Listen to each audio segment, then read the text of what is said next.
ಆತ್ಮೀಯ ವಿದ್ಯಾರ್ಥಿಗಳಿಗೆ ಸ್ವಾಗತ. ಇದು ಮೊದಲನೇ ಅಧ್ಯಾಯದ ಎರಡನೇ ವಿಡಿಯೋ.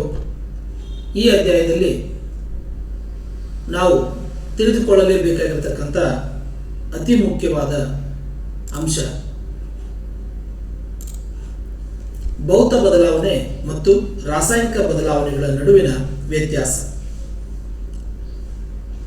ಈ ವ್ಯತ್ಯಾಸ ಪರೀಕ್ಷೆಯಲ್ಲಿ ನಾವು 2 ಅಂಕಗಳನ್ನು ಎಕ್ಸ್ಪೆಕ್ಟ್ ಮಾಡಬಹುದು.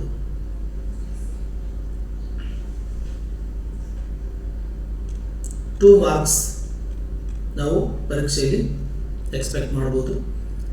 ಭೌತ ಬದಲಾವಣೆ ಅಂತಂದರೆ ಏನು, ರಾಸಾಯನಿಕ ಬದಲಾವಣೆ ಅಂದರೆ ಏನು ಅನ್ನೋದನ್ನು ದಯಮಾಡಿ 8ನೇ ಕ್ಲಾಸಿನ ಕೊನೆಯ ಚಾಪ್ಟರ್ ರಾಸಾಯನಿಕ ಕ್ರಿಯೆಗಳು ಮತ್ತು ಸಮೀಕರಣಗಳನ್ನು ಅಂತ 8th ಕ್ಲಾಸ್ನ ವಿಜ್ಞಾನ ವಿಷಯದಲ್ಲಿ ಗಮನಿಸಿ. ಭೌತ ಬದಲಾವಣೆಯು ತಾತ್ಕಾಲಿಕ ಬದಲಾವಣೆಯಾಗಿದೆ. ರಾಸಾಯನಿಕ ಬದಲಾವಣೆಯು ಶಾಶ್ವತ ಬದಲಾವಣೆಯಾಗಿದೆ. ಭೌತ ಬದಲಾವಣೆಯಲ್ಲಿ ಹೊಸ ವಸ್ತುಗಳು ಉಂಟಾಗುವುದಿಲ್ಲ. ರಾಸಾಯನಿಕ ಬದಲಾವಣೆಯಲ್ಲಿ ಹೊಸ ವಸ್ತುಗಳು ಉಂಟಾಗುತ್ತವೆ.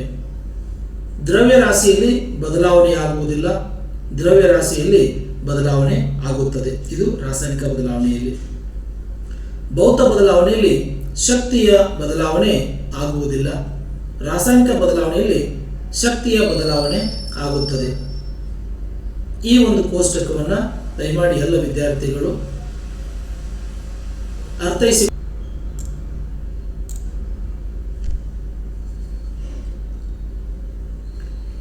ಒಂದು ರಾಸಾಯನಿಕ ಕ್ರಿಯೆ ನಡೆದಿದೆ ಅಂತ ಗಮನಿಸಲು ಇಲ್ಲೊಂದು ಚಟುವಟಿಕೆಯನ್ನು ನಾವು ನೋಡೋಣ. ಇದು ಸತುವಿನ ಚೂರುಗಳ ಜೊತೆಗೆ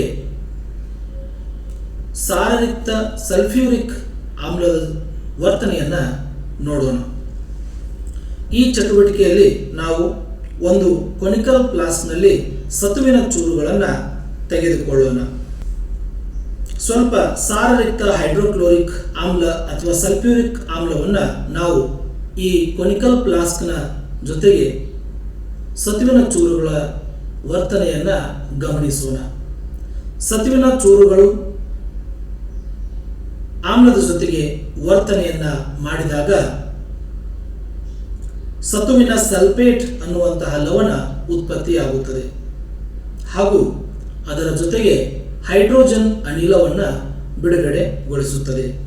ಈ ಹೈಡ್ರೋಜನ್ ಅನಿಲ ಬಿಡುಗಡೆಗೊಂಡಿದೆ ಅಂತ ಪರಿಗಣಿಸಲು ನಾವು ಒಂದು ಡೆಲಿವರಿ ಟ್ಯೂಬ್ ಅಥವಾ ನಿರ್ಗಮ ನಾಳವನ್ನು ತೆಗೆದುಕೊಂಡು ಸಾಬೂನಿನ ದ್ರಾವಣದೊಂದಿಗೆ ಹಾಯಿಸಿದಾಗ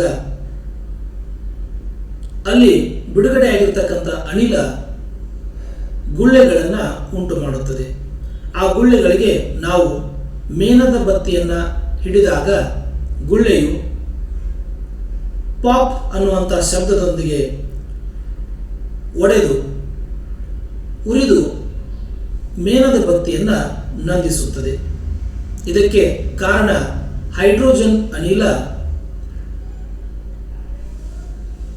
ದಹನವನ್ನು ನಂದಿಸುವಂತಹ ಅನಿಲವಾಗಿದೆ. ದಹನವನ್ನು ನಂದಿಸುವಂತಹ ಅನಿಲ. ಒಂದು ವೇಳೆ ಇಲ್ಲಿ ಆಮ್ಲಜನಕ ಬಿಡುಗಡೆಗೊಂಡಿದ್ದರೆ ಮೇಣದ ಬತ್ತಿಯು ಆರದೆ ನಿರಂತರವಾಗಿ ಉರಿಯುತ್ತಿತ್ತು. ಹಾಗಾಗಿ ಇಲ್ಲಿ ನಾವು ಗಮನಿಸಬೇಕಾದ ಅಂಶ ಏನು ಅಂತಂದರೆ Zn ಸತು ಜೊತೆಗೆ H2SO4 ಸಲ್ಫ್ಯೂರಿಕ್ ಆಮ್ಲ ಎರಡೂ ವರ್ತಿಸಿದಾಗ ಸತುವಿನ ಸಲ್ಫೇಟ್ ಅನ್ನುವಂತಹ ಲವಣವನ್ನು ಉತ್ಪತ್ತಿ ಮಾಡಿ ಹೈಡ್ರೋಜನ್ ಅನಿಲವನ್ನು ಬಿಡುಗಡೆಗೊಳಿಸಿದೆ. ಇದಕ್ಕೆ ನಾವು ಹೇಳುವಂತಹ ಉದ್ದೇಶ, ಒಂದು ರಾಸಾಯನಿಕ ಕ್ರಿಯೆ ನಡೆದಾಗ ಅಲ್ಲಿ ಹೊಸ ವಸ್ತು ಉತ್ಪತ್ತಿಯಾಗುತ್ತದೆ ಮತ್ತು ಅನಿಲದ ಬಿಡುಗಡೆಯಾಗುತ್ತದೆ ಅನ್ನುವುದನ್ನು ಗಮನಿಸಿದ್ದೆವು.